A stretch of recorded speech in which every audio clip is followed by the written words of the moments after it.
Wow. Mo kí ẹ̀yin bàbá mi, mo kí ẹ̀yin ìyá mi, mo kí ẹ̀yin ẹ̀gbọ́n mi, mo kí gbogbo atẹ́ ń gbọ́ mi káàkiri àgbáláyé.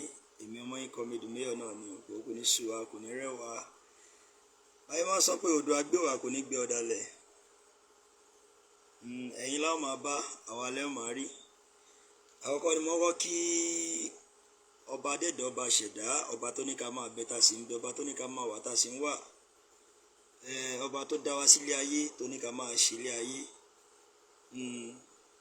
Ọba tó ní ká máa má fẹ́fẹ́ tó dáa ká máa mí sínú ká sì máa jẹ́ ènìyàn tó fi ọgbọ́n, tó fi ìmọ̀, tó fi làákàyè tó fi sí wa lórí.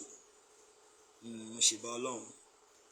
Mo tún ṣèbà ènìyàn, àwọn tó ló wá tó gbé ilé ayé agbára, tó gbé ilé ayé lé lọ́wọ́, tó wá gbé agbára lé wọn lọ́wọ́, tó wá ní kí wọ́n tún máa bẹ, tó dẹ̀ sì ń bẹ, tó ní kí wọ́n máa wà, tó sì wà ń wà.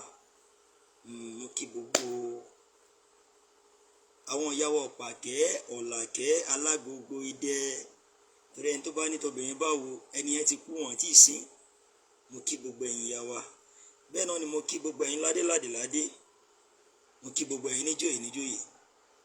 Mo kí gbogbo ẹ̀yin ọkùnrin, mo kí gbogbo ẹ̀yin obìnrin, mo kí gbogbo ẹ̀yin tẹni pèsè. A máa bọ́ nínú oko ẹrú. Mo kí gbogbo ẹ̀yin tí ẹ padà. Mo dẹ̀ tún kí gbogbo àwọn tó dàbí ẹpọ́n tí ń ṣèrèwẹ̀sì. Àmọ̀ràn tí màá fún wọn ni pé ẹ má ṣèrèwẹ̀sì. Wọ́n ní pé ènìyàn kan ló máa ń tọ̀nà, wọ́n ní ìgbà yẹn ló máa ń tọ̀. Mo kí bàbá wa Emeritus Professor Banji Akitoye. Mo kí yín. Ọlọ́run àtúbọ̀ máa wà pẹ̀lú yín. Bẹ́ẹ̀ náà ni mo kí bàbá mi, ọ̀gá mi, mentor mi, Chief Dr. Sunday Adeniyi Adéyẹmọ aka Ìgbòho Òòṣà. Kò ní sú yín, kò ní rẹ̀yìn. Ẹ kú ìfọmọ ènìyàn ṣe. Ọlọ́run àtúbọ̀ máa wà pẹ̀lú yín lágbára Ọlọ́run. Bẹ́ẹ̀ náà ni mo kí gbogbo àwọn afẹ́nifẹ́re wa, àwọn tó fẹ́ ilẹ̀ Yorùbá síbi tó dáa, àwọn tí wọn ò fẹ́ kí Yorùbá kú sóko ẹrú, àwọn tí wọ́n ń pariwo ń pè sẹ́ẹ̀ Yorùbá gbọ́dọ̀ gbòmìnira. Èmi ò kí àwọn fake afẹ́nifẹ́re, àwọn tó jẹ́ real afẹ́nifẹ́re àwọn là ń kí. Torí wá ní pé nǹkan tó bá ń lò ní èdè afẹ́nifẹ́re mí ni pé ẹni tó fẹ́ gba àwọn èèyàn ẹ̀ kalẹ̀, tí ó fẹ́ káwọn èèyàn kú sínú oko ẹrú, tó fẹ́ kí ìyà máa jẹ àwọn èèyàn, ẹni ẹ ló ń pè ní afẹ́nifẹ́re. Ṣùgbọ́n àwọn tó dàbẹ̀ ń pé àwa believe pé wọ́n jẹ́ afẹ́nifẹ́re, a rí wọ́n pé wọ́n ti bọ́ sínú òṣèlú, wọ́n ti bọ́ sínú ọ̀jẹ̀lú. Òun ló fi dàbẹ̀ ń pé máa rí pé irú àwa tá jẹ́ olóòótọ́ tí a dẹ̀ fẹ́ káwọn èèyàn wa kó kú sínú oko ẹrú, tá a sì dúró wípé sẹ́ẹ̀ Yoruba Nation no going back. Kí ló gbé mi wá ní àárọ̀ yìí, àbí ní ọ̀sán yìí, àbí ní alẹ́ yìí, ibi àgùkù tí olúkálukú bá wà, òun ni ẹni tẹ́ ẹ̀ rí lórí fọ́nrán mi yìí tí wọ́n ń pè ní Seun Kuti. Ọdún ọ̀nà ọ̀rọ̀ yìí ó ti lọ, ẹ máa rí pé tí àwọn èèyàn ti sọ̀rọ̀ lé lórí rẹpẹtẹ, ṣùgbọ́n Ọlápẹ̀mí jẹ́ nìkan tó yẹ pé máa ń busy gan. Mi ò ráyè kí n máa fi wọ́n wá sí online. Ṣé yín bẹ́ẹ̀ kò dẹ́ ṣe pé mo kì í wá náà, but at least ó ní ìgbésẹ̀ tó yẹ pé a gbọ́dọ̀ máa gbé lójúkorojú àti ní gbogbo agbègbè tá a bá wà, láti máa bá àwọn èèyàn sọ̀rọ̀ ká máa ṣe polongo ní, láti máa gbé àwọn ìgbésẹ̀ tó yẹ pé a gbọ́dọ̀ máa gbé láì má sí pé àwọn ọ̀tá wọn á tún máa gbọ́ ìgbésẹ̀ tá a bá ń gbé. Òun ló fà á tẹ́ máa rí wípé mo kì í fi bẹ́ẹ̀ wá sí online. Ṣùgbọ́n ọ̀rọ̀ yẹn kọ mí lónìí, ó ń kọ mí ní ominú. Òun ló mú mi tí mo fi wá ní ọ̀sán yìí, àárọ̀ yìí, alẹ́ yìí tí olúkálukú bá wà, ní àkókò tí a bá wà, ní gbogbo ìlú tí ẹ bá ti ń gbóhùn mi. Ẹ jọ̀ọ́ ọ̀fẹ́ tá a bá mi ṣe ní pé ẹ bá mi share broadcast yìí. Torí mo kàn fẹ́ sọ ọ̀rọ̀ díẹ̀ fún ọmọ ìyá mi. Ọmọ ìyá mi ni Seun Kuti. Ọmọ ìyá mi ni. Ṣùgbọ́n wọ́n ní àkí ń tójú oníka mẹ́sàn-án kà. Ṣùgbọ́n tọ́mọ ìyá èèyàn bá tójú oníka mẹ́sàn-án kà síta, èèyàn náà jẹ́ kí gbogbo àgbáyé mọ̀ pé èèyàn náà tójú oníka mẹ́sàn-án kà. Kọ́ tá fi dálẹ̀ Yorùbá nìyẹn. Kò ń ṣe wípé ká máa dọ̀tí ara wa. Kò ń ṣe pé kí a máa yẹ̀yẹ́ ara wa. Kò ń ṣe pé tó ká fẹ́ mọ̀ pé ó kọ́ jẹ́ ká mọ̀ pé àwa náà ń sọ̀rọ̀. Ká wá bọ́ sí ayélujára ká wá máa sọ̀rọ̀ tó jẹ́ pé ó máa fa ìrẹ̀wẹ̀sì sí ọkàn àwọn èèyàn. Àwọn wo ni Kuti's family? Ibi tí ẹ̀ka kọ́kọ́ ti béèrè nìyẹn. Kuti's family jẹ́ gbòǹgbò tó wà nínú Ẹ̀gbá. Bí rawa yìí náà ṣe jẹ́ gbòǹgbò nínú Ẹ̀gbá. Ó jẹ́ gbòǹgbò tó dẹ̀ bí i pé tó bá ń dárúkọ àwọn tó lẹ́nu nínú Ẹ̀gbá, wọ́n máa dárúkọ Kuti's family. Kí ni ipa táwọn Kuti's family kí ni wọ́n ṣe nílẹ̀ Yorùbá, ká máa sọlẹ̀ Nàìjíríà? Kuti's family jẹ́ ìgbòǹgbò tó dàbí ẹni pé òun náà wà lára wọn tó support Awólọ́wọ̀ nígbà tí wọ́n fẹ́ lọ pé àwọn náà fẹ́ ja ìjà òmìnira, pé a fẹ́ dá dúró gẹ́gẹ́ bí Nàìjíríà. Àwọn ẹ̀yà wọn náà wà lára wọn. Tá bá ń sọ̀rọ̀ nípa ìyá wa Kuti, ṣé yín mo ti gbàgbé orúkọ ìyá wa yìí, ìfà tó sáré sá sí mi lórí straight, but mo mọ̀ pé máa understand ẹni tó bí bàbá Fẹlá, ẹni tó bí Fẹlá, the first woman tó kọ́kọ́ wa mọ́tò, ṣé yín, látara wípé nígbà tó máa gba independent tán, àkọ́kọ́ obìnrin tó máa kọ́kọ́ wa mọ́tò ìyá wa yìí ni. Ṣé yín bẹ́ẹ̀, ẹ má bínú escape mind nítorí a lot of things ó ń lọ lórí mi tí mo ní láti sọ. Mo dẹ̀ fẹ́ farabalẹ̀ ṣàlàyé ni. Ṣebí tí Seun bá ti ń tọrọ ó kàn máa pariwo. Lóòótọ́ there are some points nínú ọ̀rọ̀ tó ń sọ, but there are some things tó yẹn bí wá pé òun fúnra rẹ̀ tó ń sọ̀rọ̀ yẹn is like bí a kò mọ̀ nǹkan tó ń sọ. Ẹgbẹ́ àwọn tí mo sọ, there are some points nínú nǹkan tó ń sọ, but there are some things tó jẹ́ bí wá pé a tún ṣùtà rẹ̀ lẹ́sẹ̀.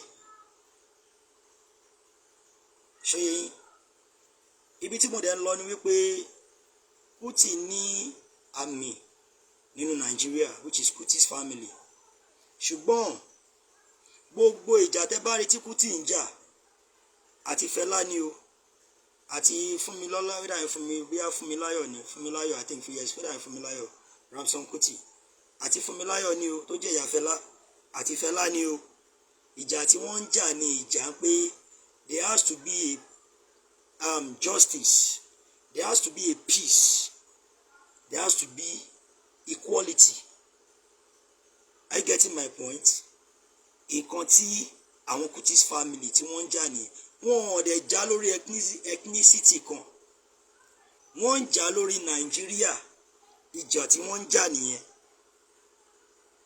Kó lè yé yín sódà kẹ́ lè mọ bí tí mentality Seun ti wá, òun nìyẹn o. Fúnmilọ́lá, Ramson Kuti tó jẹ́ ìyá Fẹlá, òun náà wà lára àwọn tó dúró pẹ̀lú Awólọ́wọ̀ tí wọ́n jọ sọ pé Nàìjíríà ṣe àwọn gbọ́dọ̀ gbà á. The same thing goes to Fẹlá Aníkúlápó tóun náà dúró tán ṣe there has to be a justice, there has to be a freedom, there has to be a liberty. That freedom Fẹlá is talking about is not about certain ethnics. No, it's not for certain ethnicity. It's strictly for one Nigeria. But tó wà bẹ́ẹ̀ ni wípé the country you guys fighting for, ẹ̀yin Kuti's family tó jẹ́ Nigeria, the country is not worth fighting for. That is the point tí Seun understand. The country called Nigeria, which the Kuti's family fighting for to protect the interest, is not worth fighting for, because from the day one tí wọ́n dá Nigeria in 1960, when it was 1966, ìgbà yẹn ni wọ́n gbé constitution kalẹ̀ pé báyìí ni àwọn certain ethnics kan bí abiru Biafra wọ́n wá cheated pẹ̀lú òfin yẹn. The same thing goes to the Yoruba, but bí wọ́n tó rí pé Yorùbá jẹ́ nìkan tó jẹ́ pé we are extremely intelligent with what we are doing. People like àwọn ẹni yìí wọn lè tì wọ́n dànù, wọn ò dẹ̀ lè bá wọn jà, bẹ́ẹ̀ ni wọn ò tún lè mọ bọ́ ifẹ́ sọ wọ́n fẹ́ ṣe, wọ́n fi ń fi ọgbọ́n lọ́ fi ń dúró pẹ̀lú wa. tẹ́ bá notice ẹ rí wípé àwọn tó pera wọn ní Fúlàní àbáwúsá wọ́n máa ń try láti fẹ́ build a very strong relationship láàrin Yorùbá àti àwọn tó dẹ̀ pé gbogbo alámọ̀ wípé ṣe ni wọ́n yàn wá jẹ. The constitution which was created in 1966 tó di bí apá àwọn ọmọ Ìgbò fi bínú, níbo ni constitution yẹn wà lẹ́nìí? The constitution that the British tí wọ́n fi gbé kalẹ̀ fún gbogbo wa tá pera wa ní pé we are one Nigeria, níbo ni constitution yẹn wà lẹ́nìí? Who dissolved those constitution? Abacha did. Abacha did. Nígbà tó di bí wọ́n plan a coup láti make him pay, they has to seal up Nigeria to make them as one entity, and they will never separated. I do say that thing. Amadu, Absalom Abubakar, Babangida, Abacha, they are part of the system that seal that military dictatorship constitution tí wọ́n wá ń lò in the cover of democracy now. Àwọn wo ló gbé Ọbásanjọ́ síbẹ̀? The military people did that put Ọbásanjọ́ to frame as democracy nígbà tí wọ́n pa MK Abiola. So ẹ ti rí pé bí tí problem ti bẹ̀rẹ̀ sí ń wá nìyẹn from the 1960 constitution and 1966 constitution tí ò pé àwọn Biafra, from the sealing up of the say we the Federal Republic of Nigeria say there is no indivisible. You understand? Àwọn wo ló ṣe the coup from the Northern Caliphate? Why are they doing this? Because they knew that when some time comes, people will say they want to split up. And they know how we're going to do it. Láti má lè jẹ́ kó lè wáyé. Nígbà tó dé pa àwọn òyìnbó ló wà láti 1914. More than 100 years now tí wọ́n ti lò wá. Àwọn tó jẹ́ àwọn Fúlàní pẹ̀lú àwọn British, àwọn náà tún pàdé àpòpọ̀pọ̀. Wọ́n tún kí làwọn lè ṣe. Okay, ya ẹ̀yin ológun ẹ tètè gbàjọba. Tẹ́ ẹ bá gbàjọba ẹ lè sáré change constitution tí wọ́n ń lò in frame of kíní. Tó bá tẹ̀ máa di pé padà fẹ́ gbàgbára lẹ̀, that same constitution yẹn náà lẹ́ máa lò láti fi gbé àwọn èèyàn gbé alágbádá síbẹ̀.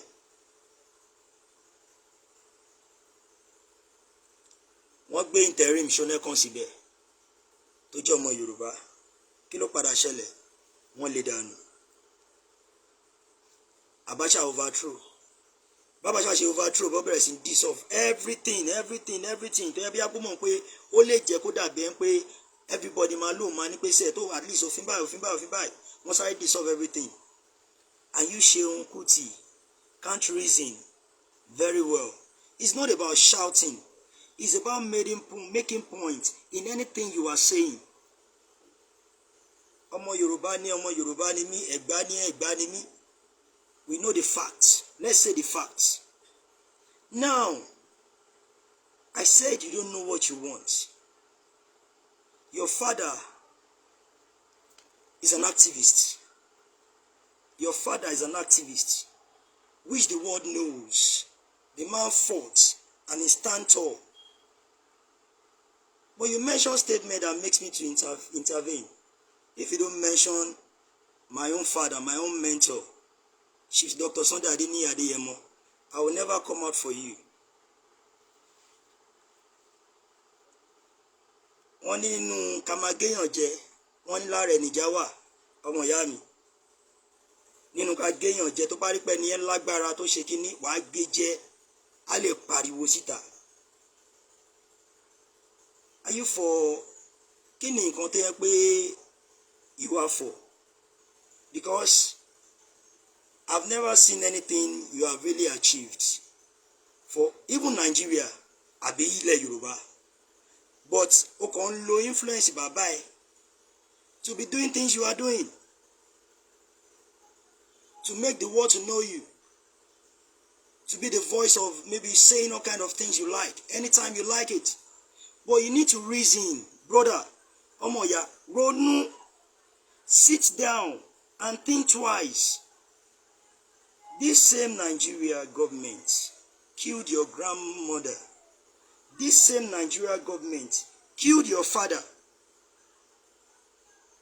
And this same Nigeria government you are still advocating for. Ọmọ ìyá ronú, kò sẹ́ni tí ó gbé Nàìjíríà sórí láyé àtijọ́. But when you see there is cheating, there is no transparency, there is politics within the cabals. People don't even get it anymore. And the country has shambled. The country has been sabotaged. Àwọn àbúrò ẹ̀, I don't even want to care bóyá ó jà fún àwọn ọmọ Yorùbá àbó jà fún wọn. But àwọn àbúrò ẹ̀, that they are speaking in your father's tongue, tó jẹ́ èdè Yorùbá, they are prostitutes. You don't even say anything about that. Àwọn àbúrò ẹ̀ tó jẹ́ ọkùnrin, they are all yahoos everywhere. You don't even say anything about that. They are killing farmers in their farm. The farmer can't go to their farm anymore. You don't even say anything about that. You are not talking about defense. What's the meaning of defense? When the life and property are being killed every day. And Seun Kuti, you can't be advocate for that. Than for you to be seeing people, maybe they are trying like, okay, we have tried all kind of means to make Nigeria greater again, but there's no any means than to be disintegrate. You are now saying something that Nigeria is spending lots of money on defense, on security. Ọ̀gbẹ́ni, oh, lọ sí police barrack. Kó lọ bá wọn ṣe ń fọ aṣọ wọn, wash and wear, uniform. Policemen will off their uniform, they will wash it, dry it, and wear it back. You just only find only singlet and boxer in their body.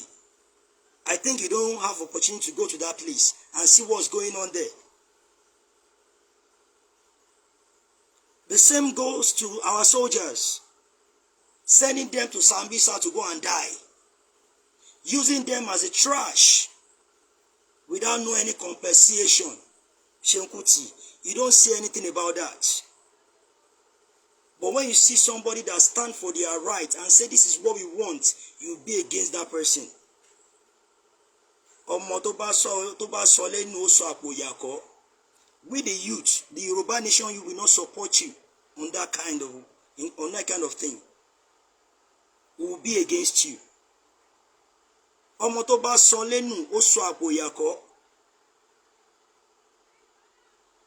If your father don't have knowledge of like ọ̀gbẹ́ni tó bá dàbẹ́ ń pé iwájú ò bá ṣe lọ́mọ ẹ̀yìn á ṣe padà sí.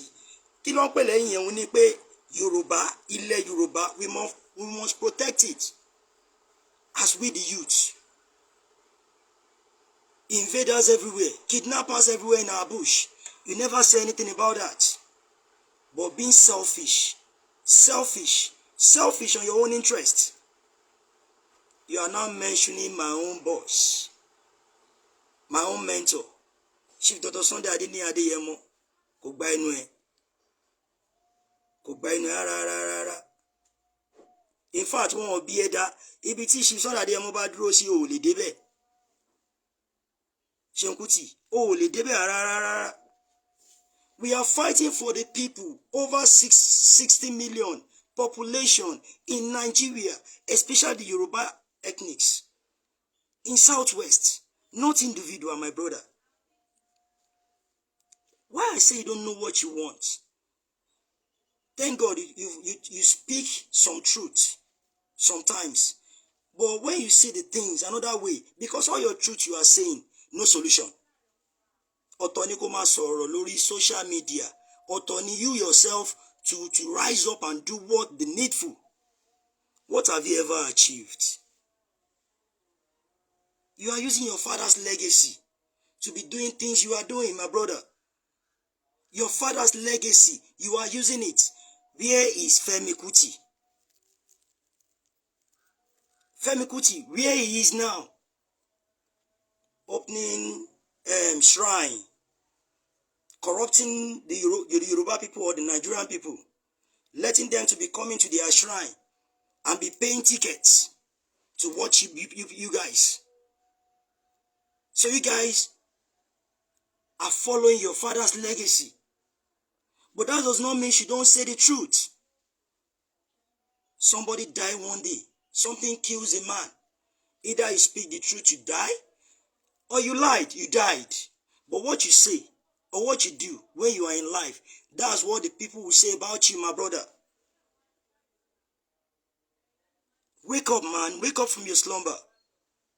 Whenever you think you want to say something, digest what you want to say before you come on social media.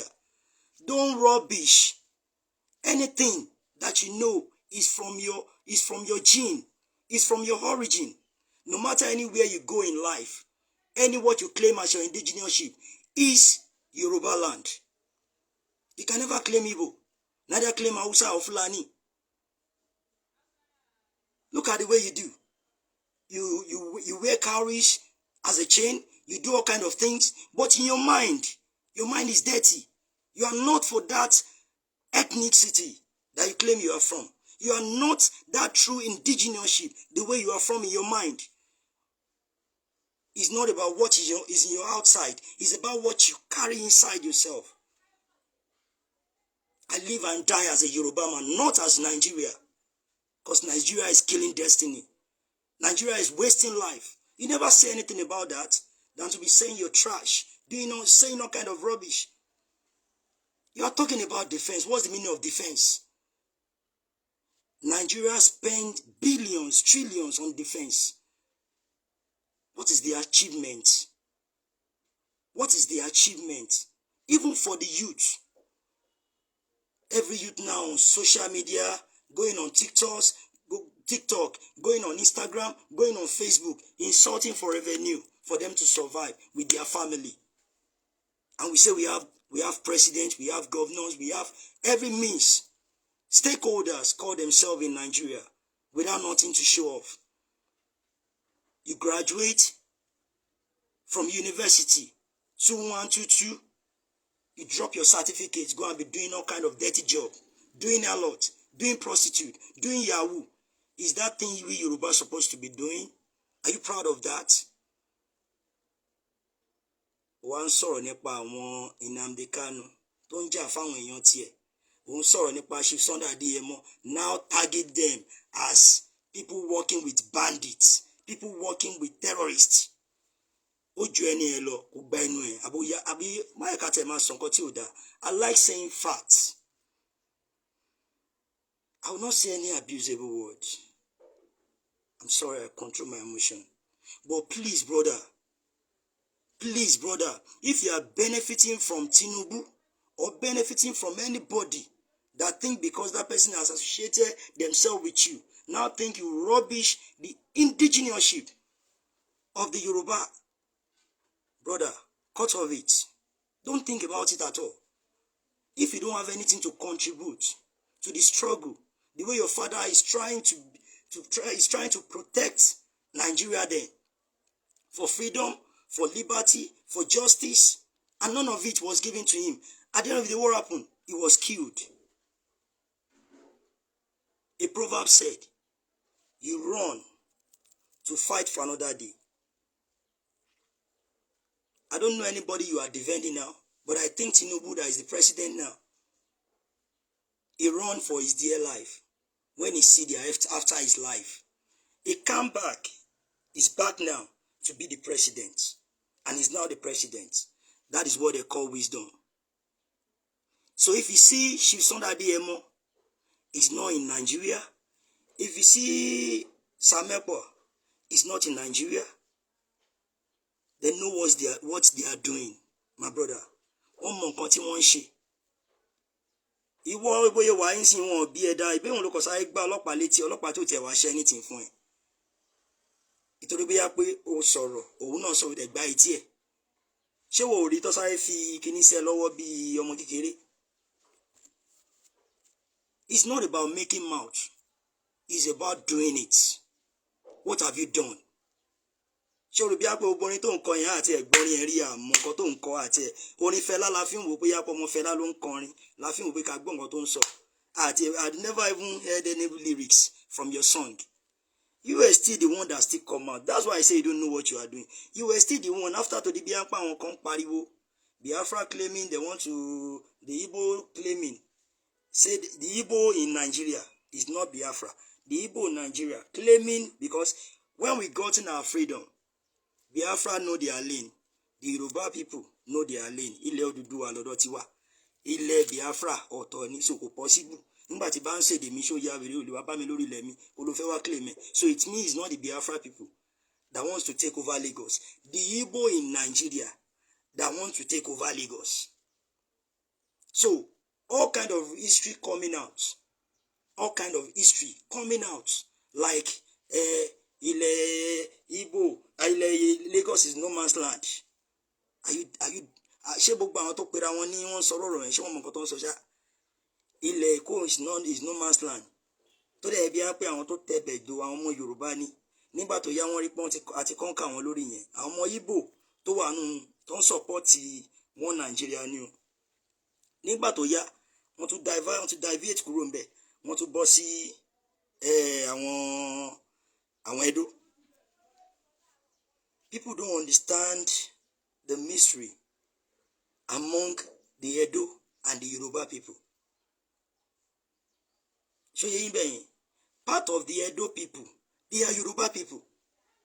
So now, tí àwọn tó bá dàbí ọmọ ìyá wa, tó bá wá ṣe ọrọ̀ ajé lórí ilẹ̀ wa nílé Èkó, tó bá dé pé wọ́n wá ṣe ọrọ̀ ajé yẹn, wọ́n dé, wọ́n lọ.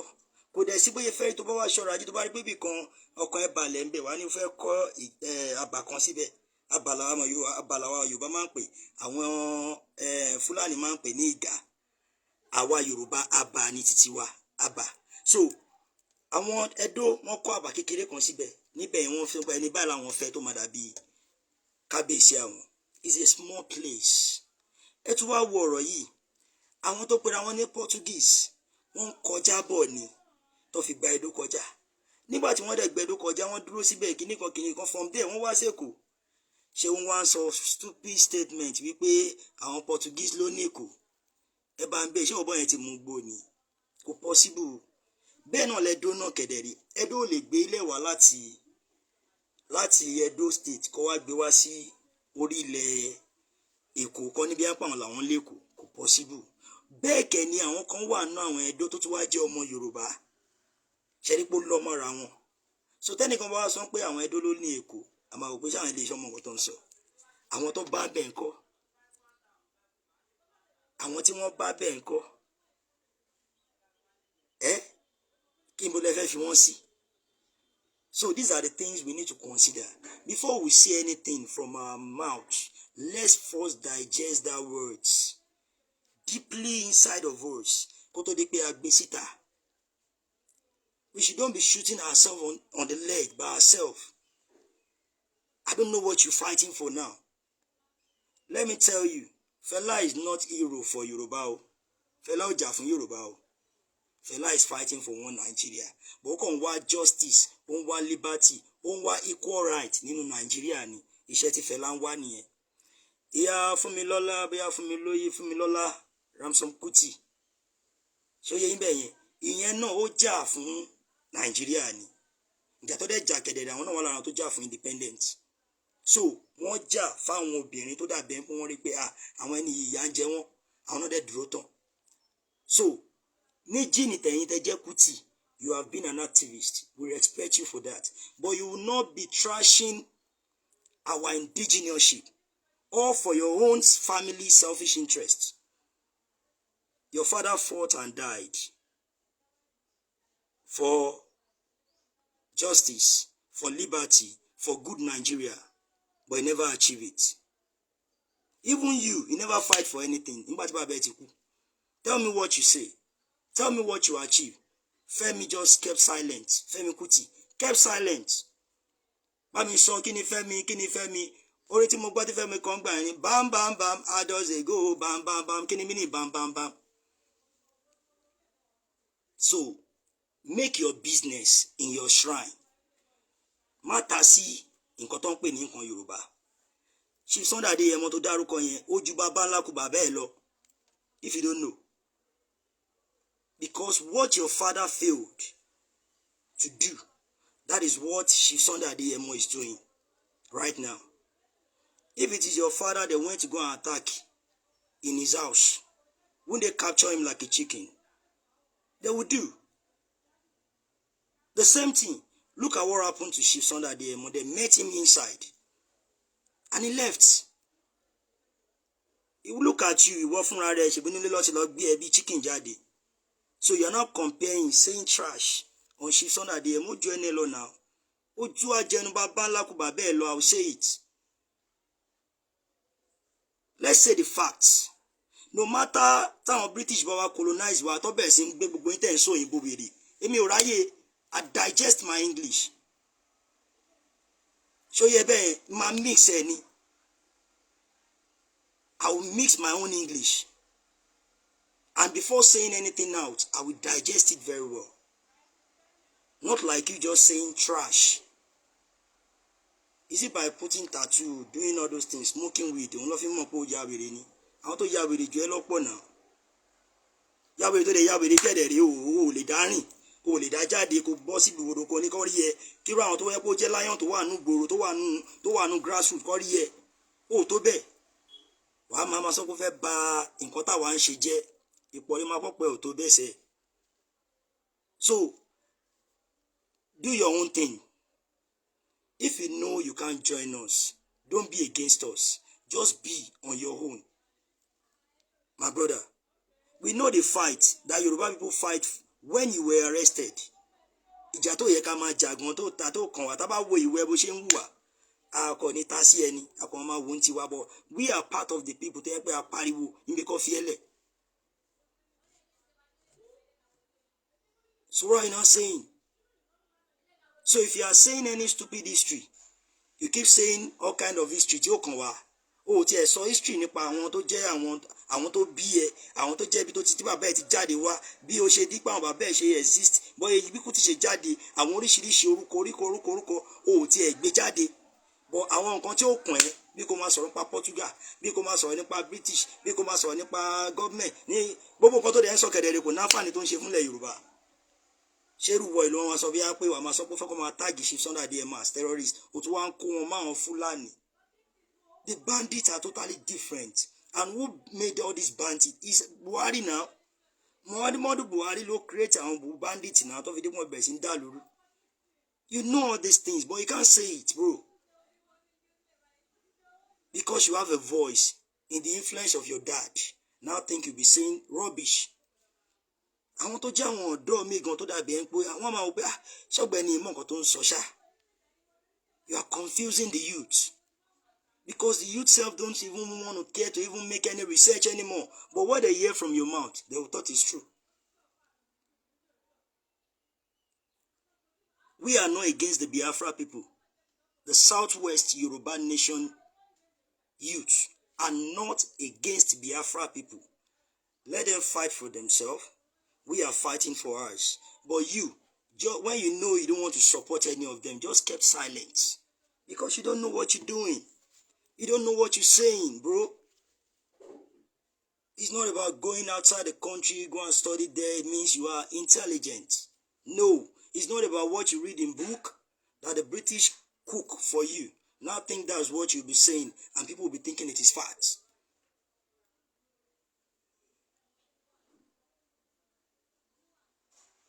So, bro, wake up. Èkó ilẹ̀ Yorùbá ni. The Lagos people tó jẹ́ ọmọ Yorùbá àtàwọn Ogun State ló share boundary papọ̀. And we never dispute that. But by you saying that the Portuguese came in to do all kind of thing, bro, is a propaganda. It is what the British cooked for you. Wake up, bro. Me, I don't have time coming out saying things, but you know, you are stepping on our toes, bro. You are stepping on our toes. And when you do that, we got to come out for you, bro. Take it easy.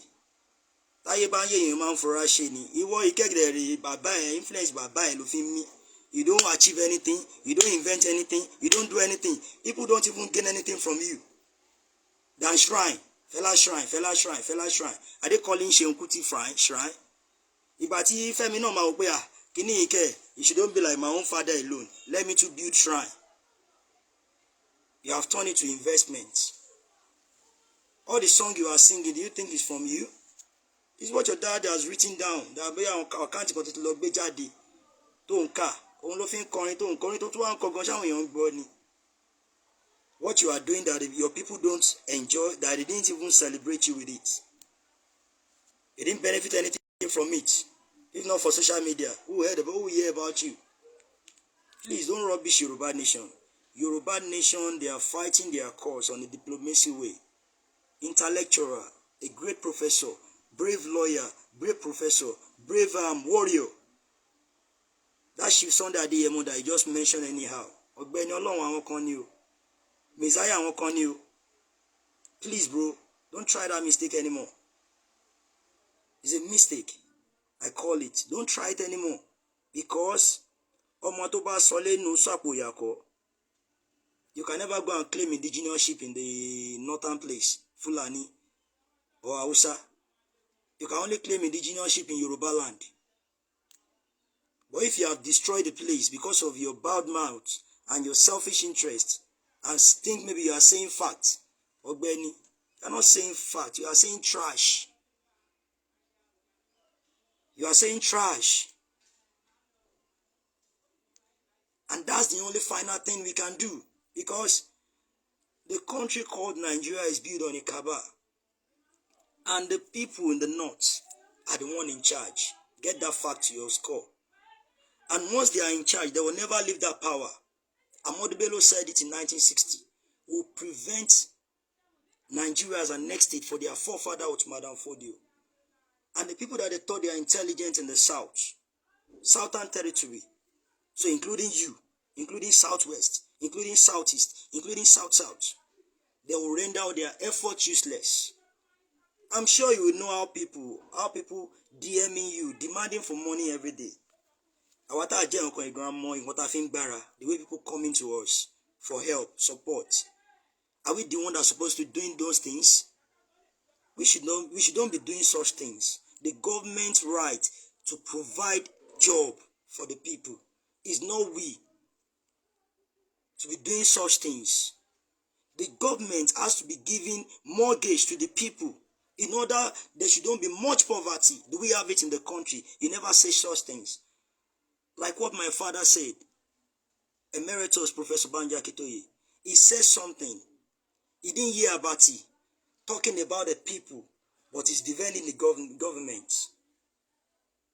But the people has to be the number one thing in our mind, in our soul, in our character, in anything we do. We have to have the people's mind in our mind. If you are fortunate, maybe because your dad, your grandmother, they are wealthy, rich, famous, all kind of things, and you are using that influence to be doing what you're doing, and people hearing your voice. Is that the way other people has that voice? Wake up, man. Nobody is not know anybody that is not taking weed, but take it and use it wisely. Not just talking any trash from your mind, from your mouth. Are we getting what we're supposed to get in Nigeria? You're supposed to even be the number one person to frontline this Yoruba Nation movement. But you are still part of the system that is destroying it with your bad mouth. Who will tell you something? There's some facts. So yeah. Tí bàbá àwọn family ẹ bá wọn opportunity ẹ kó wọn dá ọmọ káàkiri ó ní ibi tó ti dá wa náà mọ̀ àwa náà kéde inú ayé so yeah, but wake up, bro. Don't let people to be convincing you. Let me tell you something today. If those people use you finish, they will use you, dump you. They will use you and dump you because they have nothing to benefit from you than to destroy you. And once you want to destroy your indigeneousship, your origin, your foundation, your language called Yoruba, where you are in sin, you in share that in sin, the boss abroad in say, claim come Yoruba ni, say Yoruba, if you are your journey, but you can't defend that Yoruba territory for the invaders not to conquer it. What's your joy if they conquer Yoruba land, bro? You have that voice, you can't use it. You have that power, you can't use it. You have that fame, you can't use it for the interest of the Yoruba people. You have that money, you can't use it for the interest of the Yoruba people. You have that mind, you can't use it for the interest of it. So who are you? You have nothing, you are nothing, bro. You are just ordinary piece of paper. They use you, they dump you. Bro, wake up. Wake up. Fumilola, I don't even know your mother, your grandmother. She's a strong woman. Your father is a strong man. But the cause they are fighting for is not the real fight they're supposed to fight for. Because Awolowo tried to let me bring Sultan in. Let me bring Mojuku or any of them from the Igbo representative. Let's form one alliance and make everybody to be happy as one. Who named Nigeria you are bearing now? Is it your father that named it? Is it the Lord that named it? Lord Lugard girlfriend named a country called Nigeria, which is now Nigeria. Something your father is not part of the stakeholder. Something your mother is not part of the stake. Do you think you can divide that kind of thing? Do you think you can say you want peace to be in that place? Something that the British has already corrupted the mind of the northern people, that we must prevent this power not to go to the southern territory. And we must prevent the power ruthlessly. See what is happening now. My parent is the president, called Tinubu. What has Tinubu achieved in a year now? That's what I want you to understand. Tinubu is part of people that run to exile after when he see that MKO has been captured. What happened to MKO? MKO was killed. Tinubu is in abroad, fortifying himself. By the return of the Tinubu said something: I don't believe in one Nigeria. You never say that fact. You should know there is politics. I don't believe in one Nigeria. Why would Tinubu say such things if he knew? Because he knew. After when he says he don't believe in one Nigeria, what will be the next is let's disintegrate Nigeria. And they know he has the power to do so. And Tinubu is there now. And Tinubu part of people saying that Nigeria is indivisible. You never say anything about that. So the set of the people ruling us from 1960 are still the one there. You never say anything about that, bro. And you coming out. The only two people still fighting for their people. Nnamdi Kanu, Samekwa, fighting for Biafra. We, Chief Sunday Adeyemo, Professor Banyakitoye, fighting for Yoruba land, Yoruba Nation. You are calling them terrorists. You are out of your mind. You are out of your sense. You don't know what you're doing. You don't know what you're saying. You are under influence. Seun Kuti. You are under influence. I didn't be, you are opportune to be in our shoe. You are opportune to be in our shoe. The people in grassroots, will you be saying this thing? Omoya, wake up from your sleep, bro. You're supposed to be the one to even lead it. Be in the front line. But you don't need it because you are still benefit from the selfish interests. So, what's up? So, Seun Kuti, I have no much to tell you than to say, please, if you are saying anything, don't mention Chief Sunday Adeyemo because you don't know your right as Seun Kuti. The country that killed your grandmother, that killed your father, and you are saying you will die as a chicken in Africa. Are you fighting for? Who are you fighting for, sef? Let me know. Because the fight you are fighting is not even showing for anything. You just only speak. You talk. You make sense, but you are not doing the sense you are making, bro. So what are you saying? You are saying things. You talks about defense. I expect that you're supposed to say that defense you are talking about, they are just embezzling money. Billions, trillions. But that defense is not working. Because if I didn't be there is defense in Nigeria, you will not be seeing Fulani entering into the southwest, kidnapping people, killing them, getting ransom, chasing out the farmer from their farm. So people self cannot even go to their places. What you will see in their farm now is cow destroying everybody's farm. You never say about the people. You are talking about the government. So in anything you want to say, just isolate Chief Sunday Adeyemo from your mouth. Isolate Nnamdi Kanu or Samepa from your mouth. If you want the people in the south to just keep you the way you are. But if you don't do that, and you think you are living in the southwest, ọ̀gbẹ́ni tó bá dàbí ẹnpọ ti jòkó fáwọn ọmọ yẹ máa lé ẹ pa ni o. That's the fact. No matter who you are, because Yoruba Nation is a legion. If you don't get it, people that are near you, that are close to you, they are Yoruba Nation. If you don't know, but you might not know because they didn't show it, because they didn't wear uniform because they didn't do things. If you think you want to be like a betrayer or saboteur to your people, you're supposed to protect your people, protect your indigeneity, protect your rights. And what we are doing is not for violence. It's not to intimidate anybody. It's for peace, bro. You will never see us coming out or Chief Sunday Adeyemo sending us out to go and be doing trash, killing people or doing all sorts of things. What is your problem, bro? You will never see Professor Banyakito sending us out to go and be doing trash. Well, you don't be our enemy.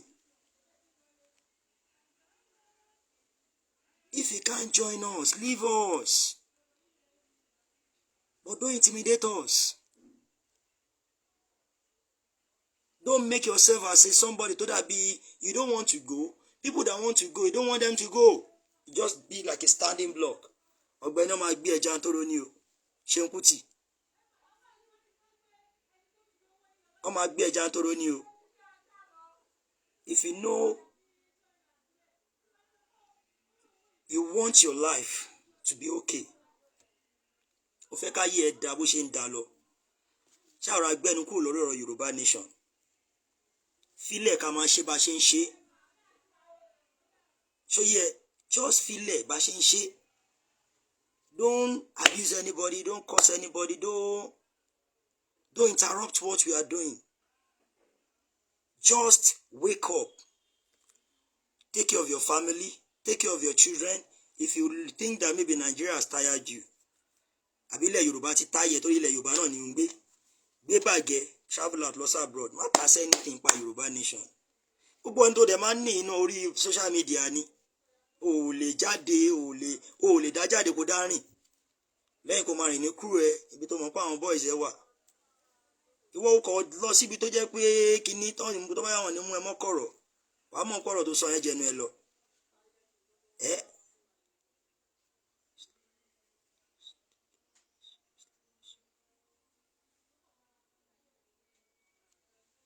Imagine now, you slapping police tó wà bẹ́ẹ̀. Tó kẹ́ ó kọ̀ bẹ́ẹ̀ sọ̀rọ̀ ni, ó dẹ̀ lọ gbá ojú ẹ̀. Ó dẹ̀ believe pé kíní. But still yet náà, a lè ṣọ̀tẹ̀ ẹ̀ á tún bẹ̀rẹ̀ sí ń wá lára pé sà káwa náà tún máa sọ pé wọ́n gbọ́dọ̀ fi ẹlẹ̀, wọ́n gbọ́dọ̀ fi ẹlẹ̀. Ìwọ iná ló wá padà fẹ́ dàbí aṣòro. If they are brainwash you, bro, tell them, àwọn tó lọ báyìí ó díjú ni o mọ̀ pé wọ́n ya wèrè o. Àjẹ́ wọ́n máa bá tiẹ̀ jẹ́ ni Ọlọ́run kò ń sọ̀rọ̀ tẹnu Yorùbá. Wọ́n á bá tiẹ̀ jẹ́.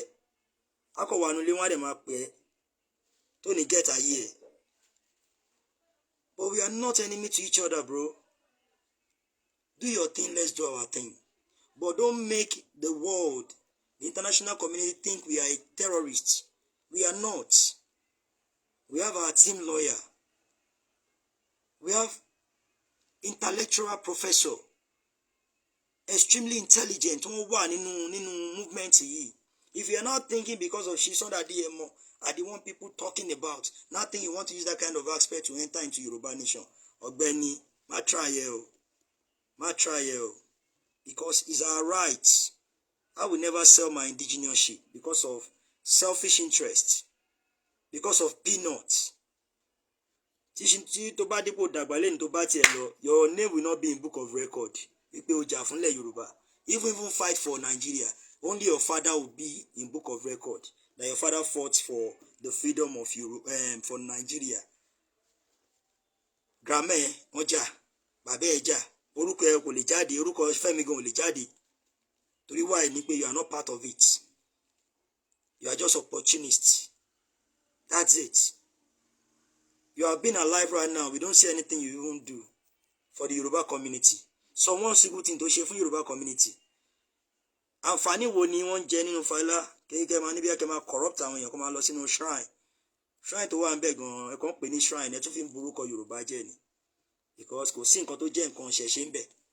Ẹ kò máa gbé káórì sọ́rùn, ẹ máa gbé lẹ́kẹ̀ sọ́rùn, ẹ fi máa promote kan yín, ẹ máa lówó lọ́wọ́. Nǹkan tẹ́lẹ̀ wá ń promote yẹn, tẹ́ fi ń promote ara yín yẹn, ẹ ṣẹ́ríṣẹ́. You don't appreciate it. That cowrie is in your neck. What significance? The bead you are putting in your body in your shrine. What significance? Ibo ló ti wá ṣáwọn òyìnbó ló ṣe ni? Àbí Nàìjíríà ló ṣe? Before you talk, bro, wake up and reason well. Yoruba will never come for you, but where they will come from you is to enlighten you, to educate you, because we are not each other's enemy. And Yoruba Nation is not a killer. Yoruba Nation is a movement of peace in a diplomacy way. When we come out in a peaceful way. You will never see us antagonizing, our colleagues, maybe politician or anything. But we'll just tell them senses, the way I'm doing to you right now. Wake up, bro. Nothing like Nigeria, bro. The Fulani owns Nigeria. And everybody have seen, it is obvious that Fulani owns Nigeria. So if you are like being your brother's enemy because of your own selfish interest, you must be a fool, bro. You must be a fool because you don't know what you're doing. And you don't know what you want. Come on, you know what you want. Know what you want, know what you want. Before you come out saying anything. Who put this handcuff in your hand? Is it not Nigeria? Is it Yoruba man? Or Igbo man? Or Hausa or South man? So, wake up, bro. Ako ma jai bi. Ako ma pariwo. Ṣé wọ́n nìkan ló mọ̀rọ̀ sọ ni? Ọ̀rọ̀ tó ariwo tó dẹ̀ ń padà, if too much of talk is too much, it will not make sense anymore. You just keep talking. Gbogbo talking tó ń sọ sí kí ni effective tó ti wà ń bẹ̀. I don't know who you are fighting for. Maybe you are fighting for your pocket. Maybe you are fighting for Tinubu. Maybe you are fighting for any political position. I don't know. But you know within yourself that it's for your own selfish interest. Not for you are speaking for majority of Yoruba people or the Igbo or the Kini. If not, ni máa jáde kó máa tú àwọn ọmọ ìyá ẹ̀ kó máa tú wọn síta bí ọmọ ọjọ́ mẹ́jọ. You must keep your people's identity. If truly you are the son of the soil, you must never come out to be disgracing anybody. Look at the way you are calling Samepa out, calling Nnamdi Kanu, calling Seun Adeyemo. Are you calling the North Caliphate like that, out like that? Tell me one single person in the North to mention Rukwe. 3, you are a coward. Femi is a coward. Femi Kuti is a coward. They are all coward. You both, you are all coward. Ká fà àwọn obìnrin lẹ̀. Ìwọ tó pé ẹni pé ìwọ ni ó jẹ́ ọmọ Fẹlá gidigidi. Sọ nǹkan tó yẹ kó achieve lẹ́yìn ìgbà tí Fẹlá kú. Now for you to be singing your own song for your own interest, not for anybody interest. Èèyàn mélòó gan ló tẹ̀ ń gbórin yẹn? Cause orin yẹn ò náfààní tó ń ṣe. ó pè kí ká gbórin Fẹlá, ká gbórin bàbá ẹ̀ tó jẹ́ Fẹlá Kútì ju pé ká gbórin ẹ̀ lọ. Because I didn't see what you are singing. Ó bí àwọn tó jẹ́ àwọn àbúrò ẹ̀ Davido, Wizkid, ó bọ́ ṣe ń trend. Ìjọ́ wo ló gbọ́ tí Wizkid jáde tó against Yoruba Nation? Ìjọ́ wo ló gbọ́ tí Davido tó jáde tó against Yoruba Nation? Wọ́n mọ̀ pé in their own mind ọmọ Yorùbá làwọn. Nǹkan táwọn ẹni ń ṣe kò yé wọn, bọ̀ wọ́n dẹ̀ dá dúró, wọ́n ṣe nǹkan wọn. Bọ̀ ìwọ iṣẹ́ ló máa ń fẹ́ sọ pé gbogbo èèyàn mọ̀ pé mọ̀rọ̀ sọ. All for your own selfish interest. Ó dàbí iṣẹ́ ò kẹ́ lára. Tíṣẹ́ bá kẹ́ lára, you not be just be disturbing the peace of social media. You will not see me coming out talking. Maybe once a month or sometimes, if necessary. You will see me coming out. But you, every time, are you building follower? Are you building revenue? Do you want to generate revenue? Ṣé nǹkan tó wáyé wá ṣe nìyẹn?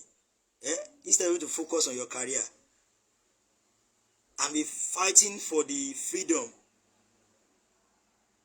come out obviously and let people to see that you are fighting for the freedom, either for Nigeria or your Yoruba land, Southwest.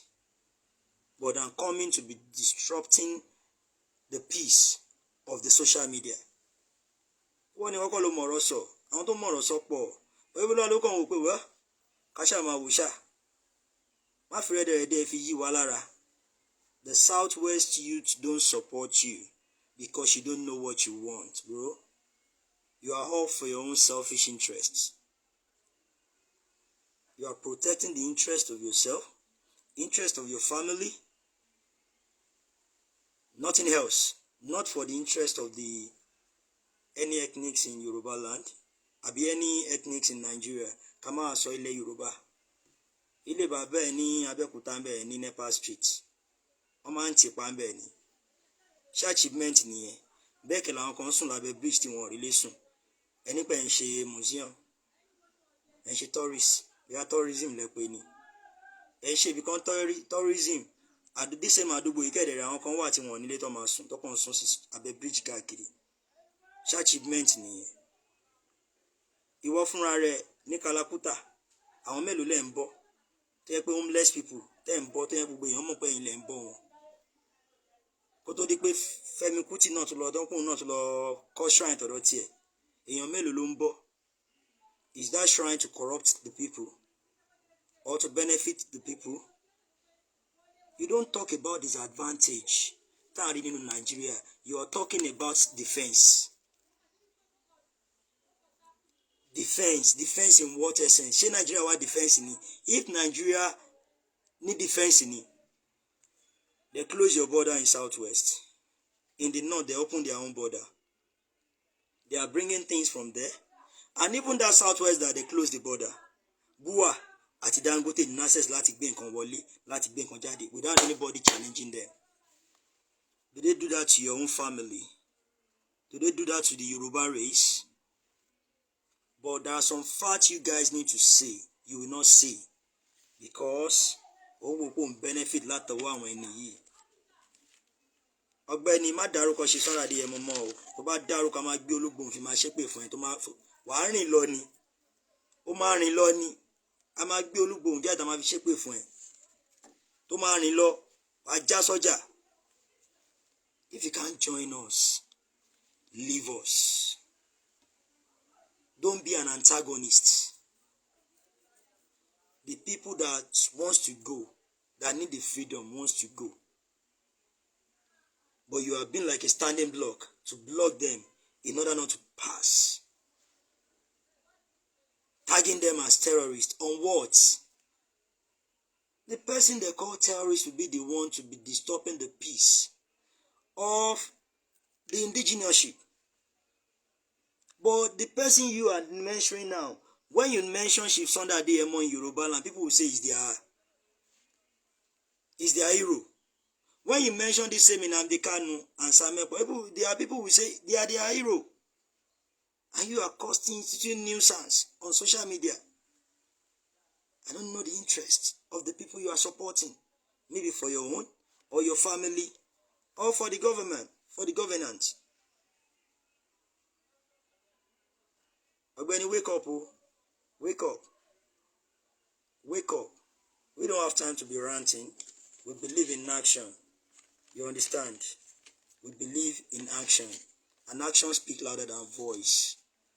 Nǹkan tí mo fẹ́ sọ fún ẹ nìyẹn. Nǹkan tí mo fẹ́ sọ fún ẹ nìyẹn, Seun Kuti. You are my brothers. You are my brother. So yeah, but I will tell you the fact. What a brother will tell his brother. Don't be an obstacle for the people that want their freedom. You're supposed to join them. They are not for politics. Politics is different from freedom. It's like people don't get it. People don't get it at all. Politics is different from freedom. Freedom, you have no any enemy. You are legion. But politics, you have some enemy that will be against you. So now the federal government want to link Yoruba Nation as politics in order for we to have some, some standing blocks as enemy. So ọmọ ya lọ́kọ́gbọ́n o, be wise, yára láti gbọ́rọ̀, lọ́ra láti fèsì. That's the pride of humanity. Quick to listen to words, but reluctant to speak out. That's the pride of humanity. Thank you.